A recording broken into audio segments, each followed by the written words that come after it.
Ja, dit is 'n heeltemal so wipplankryerry met jouself wat jy daarom nou nie kan aanhou aangaan. Dat jy nou nie afval nie. So dis 'n goeie ding met ander om 'n bietjie van die kosse te meng en Ja. met minder of meer suiker of so. Dis hoekom ons praat van 'n gebalanseerde maaltyd. Jou stoel waarop jy sit het 4 bene. Anders kan jou stoel nie 'n stoel wees nie, jy gaan val. So dit is hoekom ons altyd 'n proteïen moet kombineer.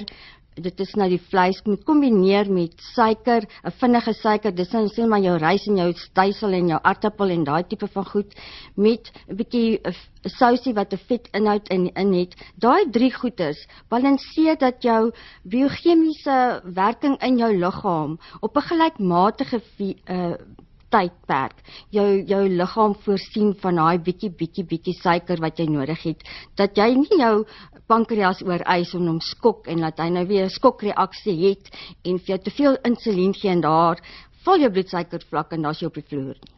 Maar Amanda, ek dacht dan, dis nou juist die raad wat 'n mens gewoonlik kry om te sê, jy moet nou nie vleis saam met rys en aartappels eet en so aan nie, soos die ou tradisionele goeders eet. Waar het jy daai boek uitgekrap, Freek? Ja, daar's so 'n hele paar dieete wat net op een voedselgroep wil fokus, maar ons almal weet dis nie reg nie. Ons het 'n gebalanseerde dieet nodig. En wat ek ook net noem, as iemand byvoorbeeld baie vleis eet oor die Kersseisoen en hulle is geneig tot nierstene, dan kan dit nierstene na vore bring. Hulle kan nierstene kry van te veel vleis eet. En dan ook te veel vette kan 'n galblaasprobleem veroorsaak, 'n akute galblaasontsteking. En dan ook kosse soos rooiwyn en kaas en sjokolade kan hoofpyne veroorsaak en ons weet almal van gout. Dit kan dit ook natuurlik na vore bring. So ja, om net van 'n spesifieke kos te eet het definitief sy gesondheidsnadele. Ja, hulle het in die ou dae gesê alles met 'n te.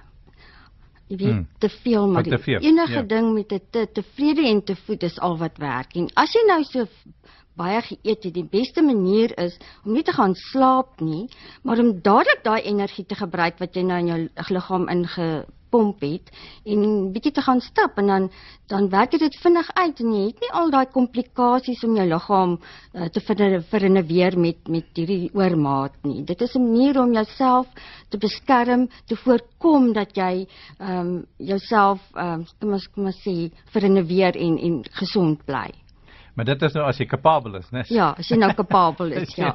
Dis hoekom 'n mens altyd kapabel en in orde moet bly, nie uit orde moet wees nie, want jy gaan die gevolge sien van jou geongedissiplineerde toestand. Maar kom ons praat dan oor drank, want dit is nou waarna ek verwys, met ander woorde, die kombinasie van kos en drank. En hoe gevaarlik is dit nou? Kom ons begin hier so miskien by Amanda.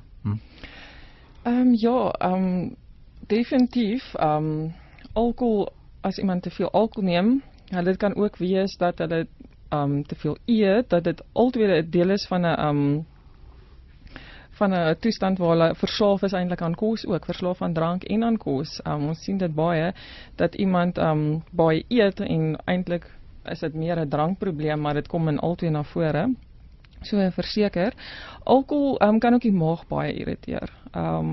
En dan jou meer sensitief maak vir sekere kosse en jou reflux en 'n gastritis en infeksies en al daai goeters dit vererger. So alkohol saam met te veel kos is nie 'n goeie ding nie en dit bevat baie ekstra kalorieë soos Nela vir ons al kan sê, baie ekstra kalorieë en dis leë kalorieë. Dit bevat geen voedingswaarde nie.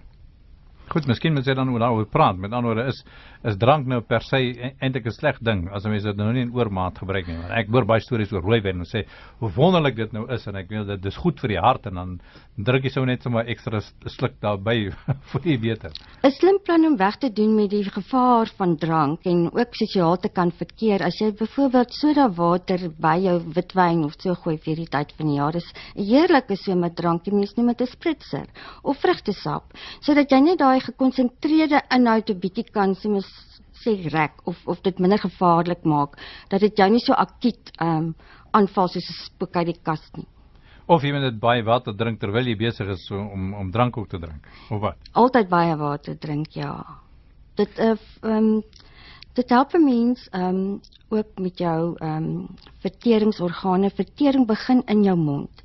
En 'n voorgereg is gewoonlik om jou amylase, dit is jou verteringsensieme, te begin prikkel, dat vertering kan begin plaasvind, want as jy nie 'n gesellige atmosfeer kan skep en jou verteringsstelsel in orde het en dan het almal maagpyn na ete.